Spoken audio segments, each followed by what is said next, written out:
Nah, sekarang akarnya. Orang yang ingin cerdas secara spiritual harus dimulai dari akarnya.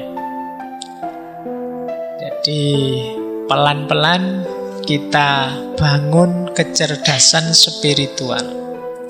Diawali tentu saja dari kesungguhan. Ini mirip dengan yang emosional kemarin ya, bahwa kecerdasan spiritual ini sifatnya potensi dalam diri kita. Kalau tidak digunakan ya tidak ada gunanya. Kalau tidak digunakan ya mati. Maka pertama-tama akar kecerdasan spiritual itu kemauan dan kesungguhan kita untuk berefleksi, untuk merenungi hidup, untuk memikirkan makna. Kalau kita tidak mau, Pak saya ikut saja orang lain, Pak saya asal jalan saja, ya kecerdasan spiritualnya macet. Jadi yang pertama ini sungguh-sungguh ya, kalau bahasa agamanya niat. Ya kalau tidak niat ya apa-apa tidak akan hasil. Jadi rumus pertama adalah yuk sungguh-sungguh mari menyisihkan waktu untuk merenung, untuk muhasabah, untuk memperhatikan hidup ini, diri kita, lingkungan kita, melalui refleksi, melalui tadabbur, tafakkur, dan lain sebagainya. Ini yang pertama, akarnya. Nah, biasanya kalau kita hidup secara serius, itu nanti akan bertemu pencerahan-pencerahan. Maka akar yang kedua, ketercerahan. Ini momen, wow, iya ya, ternyata hidup ini begini. Itu momen pencerahan. Baru saya tahu ternyata saya itu manusia yang lemah. Ini namanya pencerahan. Baru aku sadar ternyata kemarin aku hanya GR saja. Ternyata aku tidak sehebat itu misalnya. Itu namanya pencerahan. Jadi ketika kita mengalami momen-momen pencerahan semacam ini alamat kita lebih cerdas secara spiritual. Jadi kan banyak orang yang belajar tapi ya tidak cerah-cerah, ruwet terus uripe. Jadi banyak orang yang tercerahkan. Dan ini yang membuat ilmu itu asik. Kalau kalian merasa tidak kerasan membaca buku, tidak kerasan belajar, kemungkinan jarang ketemu pencerahan. Orang itu senang baca ketika dia baca, wow iya ternyata begini, iya ternyata begitu. Itu mungkin dia tambah asik pengen baca terus. Tapi begitu baca, ini buku apa toh ya, susah sekali dipahami, susah ya, tidak jadi baca. Jadi momen ketercerahan itu kejarlah. Momen wow, momen aha, momen eureka, momen apa saja. Kejar itu karena dia mengantarkan kita pada pemahaman spiritual.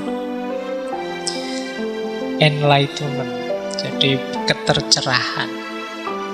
Itu rumus kedua. Jadi ada yang sungguh-sungguh, ada yang melalui pencerahan-pencerahan.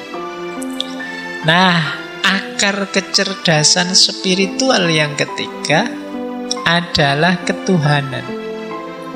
Kesadaran bahwa kita ini ya tidak hanya terhubung dengan sesama, dengan semesta, tapi kita juga punya hubungan dengan Yang Maha Kuasa. Jadi kesadaran ketuhanan akan membuat kita tambah cerdas secara spiritual.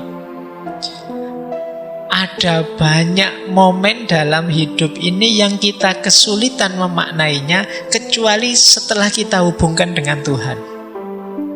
Begitu kita sambungkan dengan Tuhan, banyak hal mudah jawabannya, kita tahu maknanya. Kenapa ya?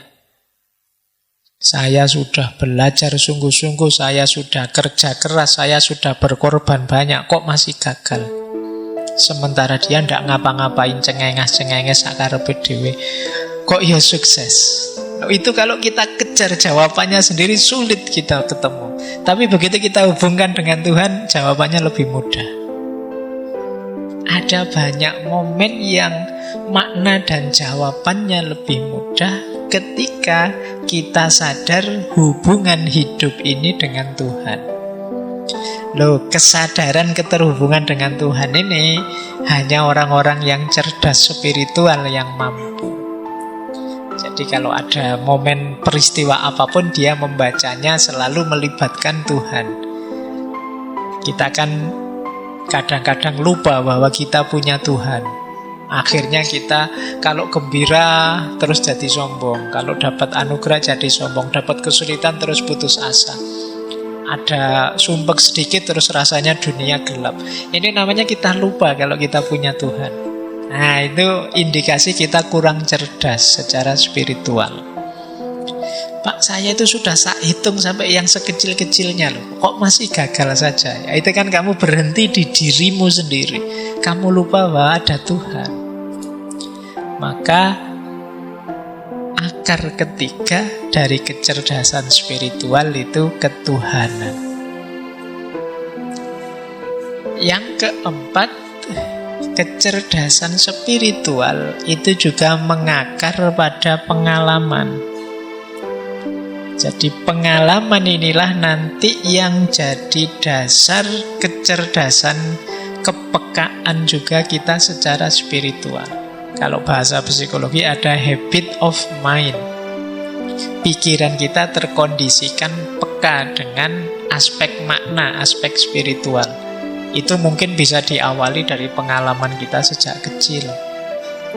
Mungkin yang ngalami dulu ngaji di kampung, ngalami sama bapak ibu dipaksa sholat jamaah dan lain sebagainya. Itu kan pengalaman-pengalaman spiritual waktu kecil. Yang ini akan jadi habit kita, jadi kebiasaan kita. Yang itu rasanya kita tidak enak kalau tidak begitu. Nah, itu buah dari pengalaman. Yang rajin sholat, ketika satu waktu terpaksa tidak sholat, itu kan rasanya ganjel. Sebaliknya juga begitu, yang tidak pernah sholat kok tiba-tiba sholat, itu kan momen mengesankan juga. Jadi, nah, yuk dari pengalaman terbangun habit of mind tadi. Jadi orang yang karakternya baik itu yuk biasanya karena memang dia dibiasakan dalam pengalamannya. Karakter-karakter yang baik. Sehingga terus karakter itu mengakar dalam dirinya. Nah, jadi akar selanjutnya pengalaman. Ya pengalaman itu ada yang kalau dalam ranah spiritual ada yang khas dua selain pengalaman biasa yang dibiasakan tadi. Yang pertama adalah pengalaman luar biasa dalam bentuk pengetahuan, dan yang kedua pengalaman luar biasa dalam bentuk trauma. Pengalaman luar biasa dalam bentuk pengetahuan itu kalau dalam agama kadang menyebutnya ya pengetahuan intuitif atau kadang disebut laduni, yang kita tidak belajar tiba-tiba paham. Karena ada ketercerahan itu saat kita membaca tercerahkan. Ada yang tidak baca tapi tercerahkan. Nah, ini pengalaman luar biasa juga. Ini bisa juga menumbuhkan kesadaran dan kecerdasan spiritual. Jadi yang sifatnya intuitif, wow-nya tidak melalui proses biasa. Ini juga jenis pengalaman. Ada juga pengalaman traumatik.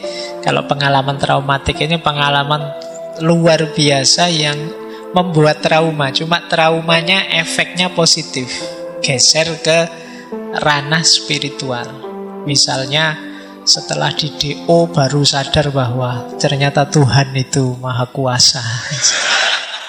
Nah, ini kan traumatik, tapi terus membawa ke ranah spiritualitas. Begitu patah hati baru ingat, wah aku selama ini melupakan Tuhan, ternyata terlalu banyak ingat pacar saja kok lupa sama Tuhan misalnya. Terus jadi trauma yang membawa ke arah spiritualitas, melahirkan pengalaman-pengalaman baru spiritual. Nah, ini juga termasuk bagian dari kecerdasan spiritual. Nah, yang terakhir, kecerdasan spiritual itu juga muncul dalam interaksi kita dengan sesama, kepedulian kita dengan sesama. Orang merasakan nikmatnya bersedekah, merasakan asiknya berkorban, merasakan indahnya berbagi dan lain sebagainya. Itu juga bagian dari kecerdasan spiritual. Orang yang tidak cerdas secara spiritual mungkin egois, diajak berbagi tidak mau, tidak peduli dengan sesama, waktunya disuruh korban ala wong sunnah saja tidak wajib dan lain sebagainya. Pokoknya alasannya oke. Nah, jadi ini akar-akar. Carilah akar-akar ini yang memungkinkan kita tambah cerdas secara spiritual.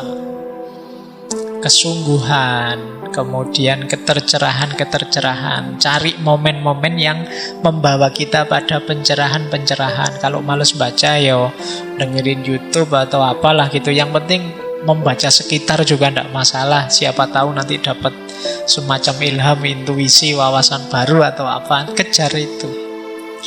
Kemudian juga sadari keterhubungan kita terus-menerus dengan Tuhan, bahwa hidup ini ya selalu berada dalam hubungan dengan Tuhan. Perkaya pengalaman-pengalaman spiritual, sehingga dia akan jadi habit, tabiat kita. Dan jangan lupa kepedulian sesama, itu melahirkan kepekaan dan kecerdasan spiritual juga. Kejar momen-momen ini biar kita tambah cerdas secara spiritual. Kuncinya nanti di sini.